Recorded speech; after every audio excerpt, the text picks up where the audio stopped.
Yo, so the opinions and views expressed in this podcast are that of our own and the Future Bachelor podcast only, and not affiliated with any outside party or entity or anything like that. This fun podcast, though, may include some adult language. Future Bachelor podcast. It's part of the show that we like to.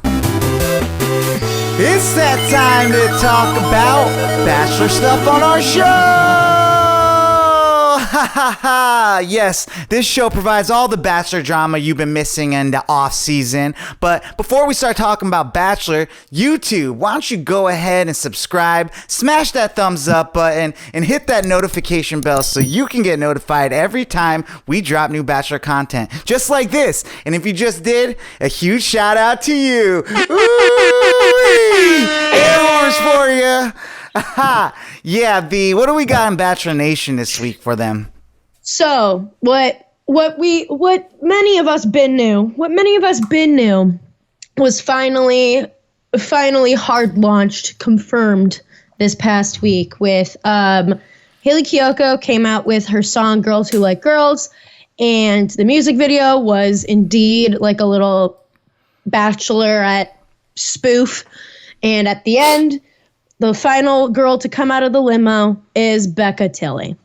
And then, everyone's like, this is it. And then Becca posted to her Instagram a whole carousel of photos and a video and everything of their relationship being all I don't know if this is a soft launch or a hard launch, but it's a launch. And then Hayley Kiyoko commented being it's been the best 4 years ever, love you. So they've been together for 4 fucking years. So that's insanity. Good for them. Happy for them.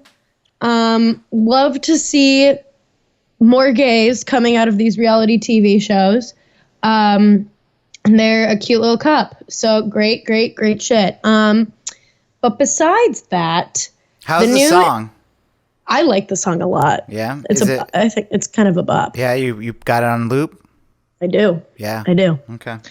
I do have it on loop. I do like it. It's fun. It's definitely a fun, girl, a girly kind of we all love each other. We're happy, love celebrating our friends, girly, hot girl summery kind of bop, I would say. Okay. What else we got for Bachelor Nation stuff? So, speaking of girls, our 2 gals, our Bachelorettes, have released, they have a new little teaser trailer for the season. We're getting ever so slowly closer to their season coming out in July. And they did, they definitely are playing towards their audience that is around our age. And they made some Mean Girls references, get in loser, we're going to find a husband. It's 2 best friends, blah, blah, blah. It's definitely cheesy in that sense, which I'm just I'm if they fucking ruin their friendship for this goddamn show, I'm going to kill somebody. So, yeah, no, I cringed watching it. I don't know why, but because it's corny. It's so corny. But I did like how they put the S at the end of the Bachelorette. So it's Bachelorettes. It's kind of like when I made that shirt for you. That shirt for me that I have, yeah. My little future Bachelorette shirt. It reminded me of that. So yeah, I mean, I'm excited about the season. It definitely looks like it's going to be fun. The girls are going to have fun with it. So, I hope July gets here soon, Yeah. Well, speaking of Bachelor stuff, this nation is pretty big. It goes outside of the U.S. Where are we taking it right now? We're taking it down under. Down under? Now that's what I call a knife. I can't with you. I can't with you. But Bachelor Australia is known, I think Bachelorette Australia was one where they had the first bi woman lead, and she had the mixed gender contestants. They recently, I think, did 2 Bachelorettes that were sisters. So they're not new to the multiple lead situation. I feel they're really trying stuff out there in Australia. They're really flipping it on its head. That's one way to put it. And yeah, so what they're doing for their Bachelor season is they're going to have not 1, not 2. Wait. Hold on a second. I need to. What? but 3 leads. No! Holy cow! That's incredible. Yeah, well, I mean, that's like they had to one up us, right? I mean, I guess so. 3 dudes. Their names are Felix von Hoff, who I guess is like a basketball player, who's 27. Thomas Belluccelli, who he's a little bit older. I think he's like 32, maybe. And Jed McIntosh, which the age for him just says mid-20s, which I'm like, why don't we know his real age? Like, why don't we know? because it's probably closer to 30. Yeah, who's to say? He's 27. That is weird. But he's a drummer or something. The Thomas dude is a transformation specialist and lifestyle entrepreneur. So I'm guessing some sort of like wellness influencer type. Yeah. But whatever. Interesting take. I don't really know how. I mean, I watched For Richer, the Joe Millionaire For Richer For Poorer, where it was the 2 guys and they had like the same pool of women. So I'm guessing similar thing. I'm guessing you would have to have more women if there's 3 dudes, you know? Like I wanted there to be more men for our gals, for Gabby and Rachel, but Yeah, 20 each. Sounds fair. 40, that would be a lot. It's a lot of I mean, guys. you'd have to knock out stuff. I don't know how many people the house has, but whatever. So it'll be interesting to see. I feel like I sometimes follow some of the Australian stuff. It'll be interesting to see if like there's anything that comes out from that. But yeah, we have what are some updates from Paradise? Paradise.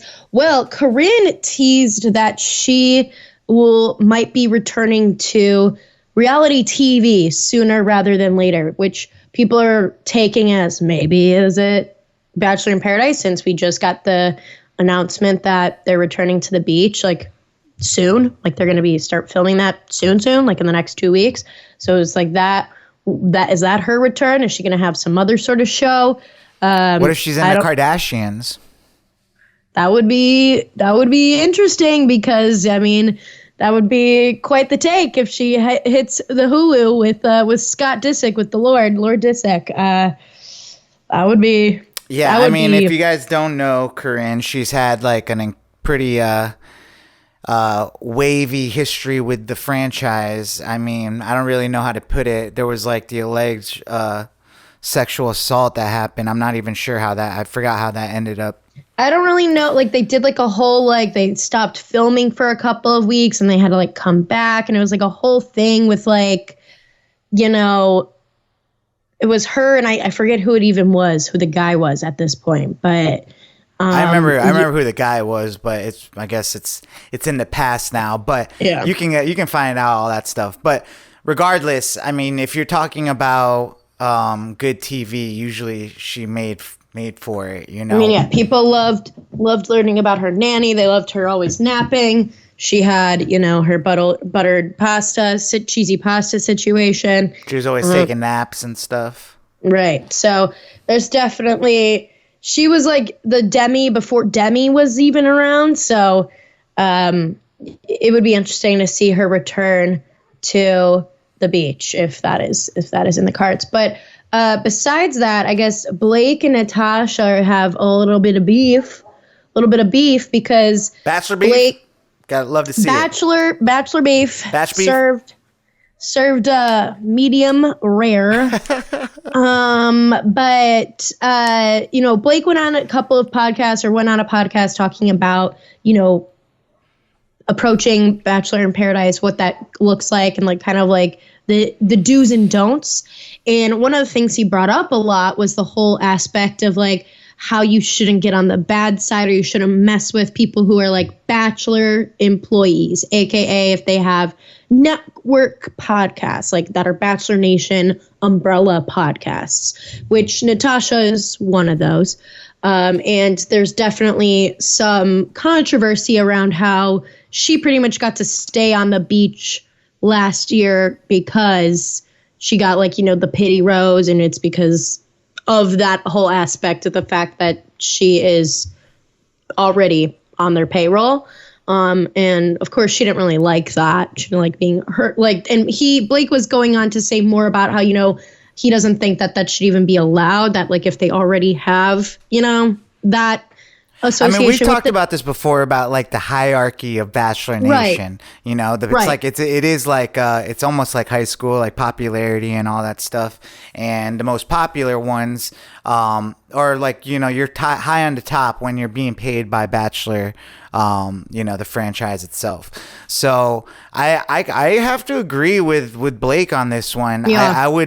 I mean, Natasha defending herself, like, you know, rightfully so, I guess, but like it kind of comes off like you're not self-aware, right? I don't know. I mean, like, I get her defending herself for sure, and especially like, you know, like everybody's trying to make a buck. So if she's like trying to make a buck by like doing her podcast and whatever, yeah, of course she's gonna get defensive and be all like, "You're on a different podcast," like saying how I shouldn't do my pod. It's like it gets all iffy, and it's like, yeah, how are people treated by the franchise differently or not or whatever? And obviously, like Balake was, you know, had a bad time in Paradise when he went, but then made Stagecoach such a like a household name that, and then ended up, you know, being able to perform at Stagecoach. So I mean, I really, redemption arc, great for him. Yeah. And like, well, that's Natasha because he's got working like a for manufactured redemption arc by Right. like being able to stay on because she was already tied to the show. You know what I mean? I mean, he's right, because like, I mean, why would they make her look bad or have her have a bad experience to go and then go do her podcast and talk shit about the show? You know what I'm saying? It's a conflict of interest.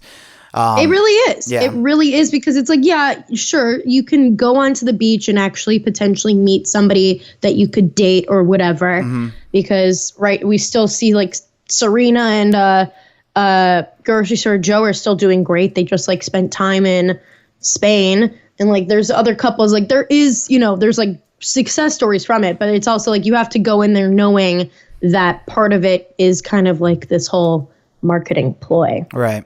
Yeah, I mean, I would have to, just like I know he's had like, Balake has had like feuds with like Nick Viall and stuff in the past. And this is where I feel like, you know, Nick has gotten like respected, I guess, a little bit more as time goes on. But like, I still think he's kind of pretentious in his like, I mean, he might be telling the truth sometimes, but I feel like he went through kind of similar stuff Blake went through. Not exactly the same stuff, but he was hated by like a lot of people. He was hated. He definitely got, I mean, he got more villain time than Balake ever did, because like Balake went from being like the sad sack that got left because Becca didn't choose him to then being like the fuck boy, to then now he's like great and he's dating some other reality star, where Nick went from being kind of like he went from being on one season where he was, you know, kind of sort of a villain, but then like was left, went and like joined a different season late, was kind of a villain because he did that, and then had his own season, was on Paradise. Like, he's been all over the place. He's been like villainous in many a way. Yeah. And I mean, for Blake to come back though too, like he had to like I remember the stuff that happened with like Kaylin and all that stuff. Like he had to show receipts of like their messages to kind of like prove to people, which he never wanted to do, but it was like, look, I want to let you guys know that like she was like actively like trying to pursue me. Like I wasn't like this mastermind of like, you know, it was a mutual thing. And and everyone kind of laid in on him. That Bachelor in Paradise season, like he was, I mean, he might have deserved it, but like it was really bad. And for him to make it through the fire and stuff, to kind of have this outlook, like he's like, look, I'm not perfect. I made it through the storm, but this is my perspective on things from the show. I kind of respect that a little bit. Like, you know. No, I definitely respect that. I think, you know, I don't think he's perfect, and I think he did have like kind of some shady past behaviors, but I think, you know, I think he's especially right in the situation of like, I don't think it's fair for, you know, the deck to be stacked in a way that it's like, of course you're going to get people who are going to either stay on the beach for certain amounts of time if you want to make sure that they don't, like, they have your own podcast, your own branded podcast. So. Yeah. Well, yeah, totally. Well, that's pretty much what we got for Bachelor Nation news. What do you guys think? Do you guys like DJ Blake? What's his name? Hortsmann? You know, do you guys think he's still like a villain in Bachelor Nation? What do you think? Did you check out the new Haley Kiyoko song? Do you like that song like Veronica does? Let us know in the comments below, because we definitely want to hear from you guys. And that's our Bachelor Nation news this week, and we'll catch you next week with some more. Future Bachelor Podcast.